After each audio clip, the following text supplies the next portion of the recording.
Hello out there in internet world. Welcome to another Tiny Desk sermon. We are going to be looking at the readings for Lectionary 22 for this Sunday. If you saw the artwork I had on the opening scene, it's a Last Supper photo. I'll explain why I have that a little bit later, because that's not the text that we are reading. Well, let's get right to it. So, if you look at the readings for this coming Sunday, the first reading is a very brief reading from Proverbs. So we're going to start with that because it certainly corresponds perfectly with the gospel reading. Do not put yourself forward in the king's presence, or stand in the place of the great. For it is better to be told, "Come up here," than to be put lower in the presence of a noble. So, you'll see in a second how that corresponds with Jesus' teaching. But I think Jesus takes it a step further. So we'll explore that. Okay, so let's read Luke. Luke 14, we get verse 1, and then we get 7 to 14. I don't remember what got cut out and why, but that's what we're doing. On one occasion, when Jesus was going to the house of a leader of the Pharisees to eat a meal on the Sabbath, they were watching him closely. When he noticed how the guests chose the places of honor, he told them a parable. When you are invited by someone to a wedding banquet, do not sit down at the place of honor, in case someone more distinguished than you has been invited by your host, and the host who invited both of you may come and say to you, "Give this person your place." And then in disgrace you would start to take the lowest place. But when you are invited, go and sit down at the lowest place, so that when your host comes, he may say to you, "Friend, move up higher." Then you will be honored in the presence of all who sit at the table with you. For all who exalt themselves will be humbled, and those who humble themselves will be exalted. He said also to the one who had invited him, "When you give a luncheon or a dinner, do not invite your friends or your brothers or your relatives or rich neighbors, in case they may invite you in return and you would be repaid. But when you give a banquet, invite the poor, the crippled, the lame, and the blind, and you will be blessed, because they cannot repay you, for you will be repaid at the resurrection of the righteous." All right. So, if you've been following along Luke's gospel to this point and some of the comments I've been making about it, you can hear in this text the same general theme of what the good news is in Luke. And that has to do with the lowly and the least being lifted up, and the proud and the wealthy being brought down. And Jesus uses this occasion of a Sabbath dinner to make that clear. I like how the reading begins that they were watching him closely. Now, maybe they were watching him closely because he keeps doing healings on the Sabbath, or just wondering what he was going to do or say. But then it says he noticed the guests, so he's watching them closely, and how people are all about taking their place of honor. So you can imagine at a sort of a formal dinner party where maybe you have place cards at each seat. The host may have very thoughtfully placed people near the host, or farther away from the host, and that the place of honor would be the place closer to the host.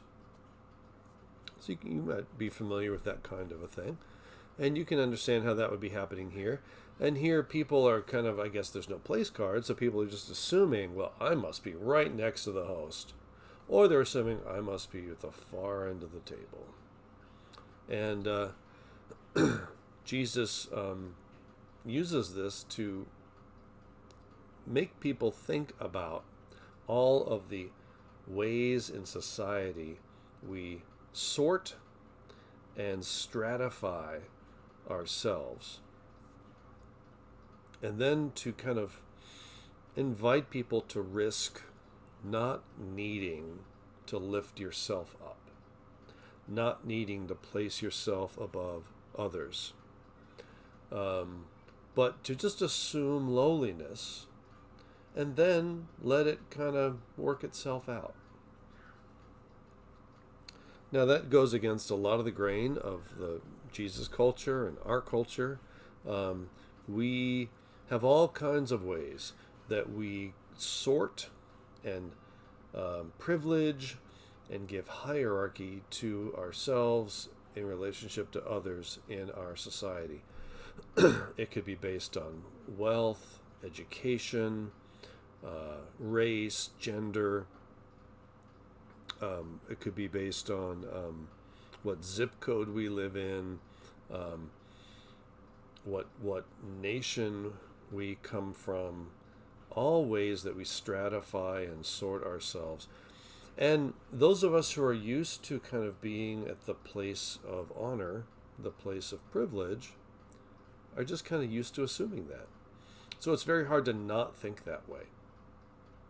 And Jesus is challenging us to not think that way, to not just have the assumption that we can place ourselves at a level of more honor than other people. Why does he do this? Well, as you read on, you can see that this whole notion of the good news is that if we know that in God's realm, in God's world, in God's way of ordering things, we are already elevated. We are already honored. We already have a place at the table with the king, if you will. And so there's when you are deeply rooted in that understanding of yourself rather than your sort of social stratified understanding of yourself, you really have no need to elevate yourself. You find your security and your identity in Christ, in the good news. And that kind of frees you from even having to play the game at all. So why not take a place at the lowly spot? Why not let other people experience what it's like to be honored more than they have been? This is an example where the gospel has implications on where and how we live and act and make our way in the world. And it's inviting us to make our way humbly, as Jesus himself does. And then the other implication in the text is that if you do that, then you also, when you're the host, should think about how to honor those who don't get honored very much. So invite the poor, and the language here is maybe not what we would use today. The poor, the crippled, the lame, and the blind. The assumption here is that those people, because of the society, are all seen to be at the bottom of the rung. We don't have to assume that today, that people who are disabled or blind are at the bottom of the social order, but somebody is, and we should think about who that might be. So there's some things going on here in Luke's gospel that I want to revisit. Again, if you recall, in Mary's Magnificat at the beginning of the gospel, she says that that God has shown favor on the lowliness of his servant, who is Mary. So this idea that the lowly are being elevated, are being shown favor, is the heart of the good news in Luke, and here it is happening in this teaching of Jesus. The other thing is to be, it's a curious thing that that Luke's gospel makes use of table imagery more than any other. So if you look at, this is a word search on the word table, and you can see that the word table in the New Revised Standard Translation, I'm doing a search on the English, not on the Greek or the Hebrew, the word table occurs 103 times in all of Scripture. 12 of those are in Luke. So 12% of the uses of the word table, at least in this translation, are in the Gospel of Luke. Now, to be fair, the word sometimes that is translated table is actually the word for sort of reclining at table. But to make it clear in the context what that means, because we don't have the assumption that if you're reclining, that you're at a table. So the translators add that, because then you go on to see in context that it's about a dining table. It's about eating and drinking. So for Luke, this is a constant theme. And just look at a few of these and how this is so important. So the first one here is Levi giving a great banquet for him in his house, and there was a large crowd of tax collectors and others sitting at the table. So right away we get, who is Jesus honoring by sitting at table with them? In Luke 7, Jesus gathers at the table of a Pharisee. Though Jesus is gathered with people at table, and they wonder, well, who is this that even forgives sins? Jesus is at table with another Pharisee. Luke 14 is our text today. Luke 16 is the parable of the rich man and Lazarus. And Lazarus longed to satisfy his hunger with what fell from the rich man's table. So the rich man was not including Lazarus, the poor man who was sick, at his table. Luke 17. It's a little bit of a reversal of what's kind of going on because of the way this parable is structured, but it is about the place at the table as a place of honor. Luke 22. When the hour had come, he took his place at the table and the apostles with him. So we're at the Last Supper now. Still at the Last Supper through Luke 22, 30.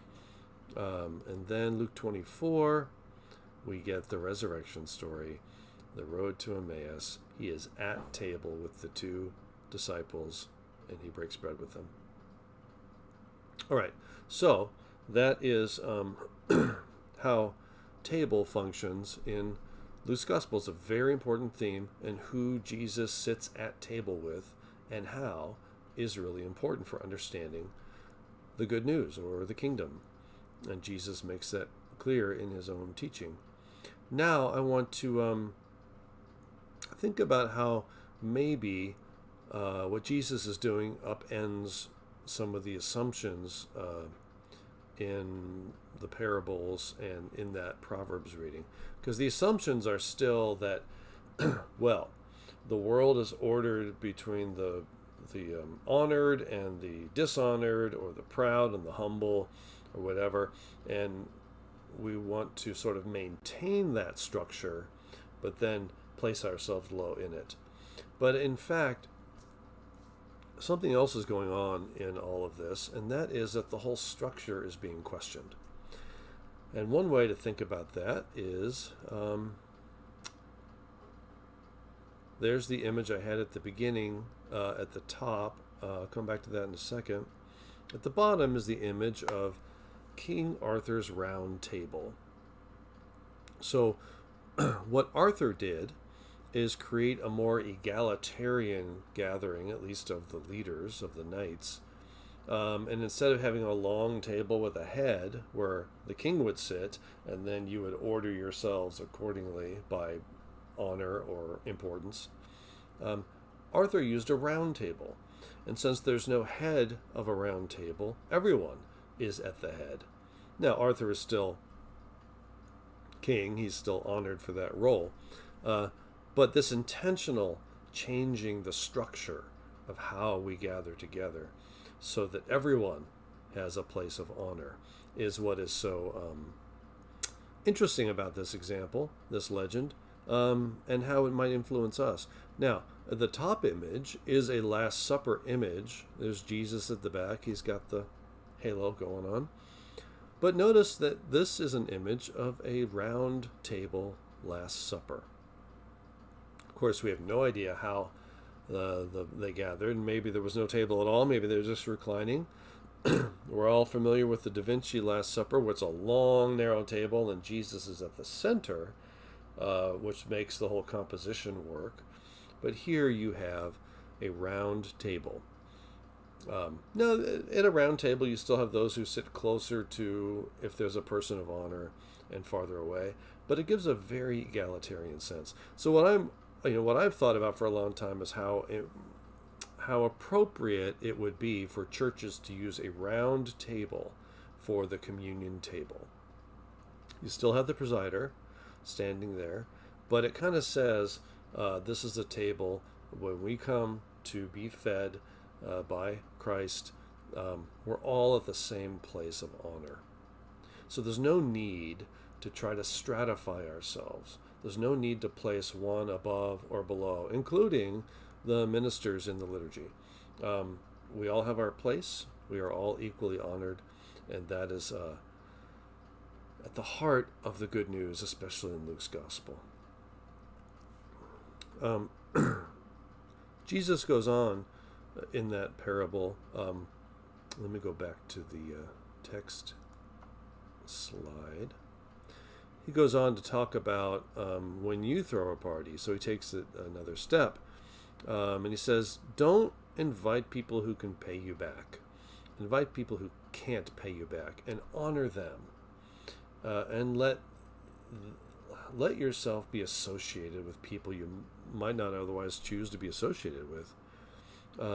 Especially in the way we stratify ourselves, and the way who we associate with tends to send a signal about where we are in the social hierarchy. And Jesus says, give all that up. Invite those who can't repay you, because you know that you have all the blessing and honor that you need in God already. So it makes me think about, how much of our lives is about this quid pro quo approach to how we do what we do. If we throw a dinner party, do we throw the dinner party including the people that we hope will give us some benefit by including them beyond just friendship, which I think is an appropriate thing to pursue? Do we do it because we think we owe each other something? I do this for you, now you have to do it for me. And Jesus is trying to free us from that, and be free so that we can include all those who don't get included at dinner parties.